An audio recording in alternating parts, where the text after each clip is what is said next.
Վաղուց թեև իմ հայացքը անհայտին է ու հեռվում, ու իմ սիրտը իմ մտքի հետ անհուններն է թափառում, բայց կարոտով ամեն անգամ, երբ դառնում եմ դեպի քեզ, մխկտում է սիրտս անվերջ քո թարանչից աղեկես, ու գաղթական զավակներիդ, բուռ շարքերից ուժասպառ, և գյուղերից, և շեներից, տխուր, դատարկ ու խավար, զարկված հայրենիք, զրկված հայրենիք, խռնվում են մտքիս հանդեպ բանակները անհամար, տրորում են քո երեսը, քո դաշտերը ծաղկավար,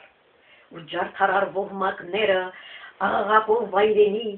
ավարներով, ավերներով, խնջույքներով արյունի,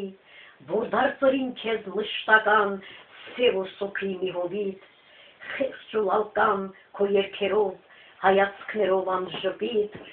ողբի հայրենիք, որբի հայրենիք, բայց հին ու նոր քո վերքերով կանգնած ես դու կենդանի, կանգնած խորհուն, խորհրդավոր ճամփին նորի ու հնի, խորհրդավոր սրտի խորքից խոսք ես խոսում Աստծո հետ,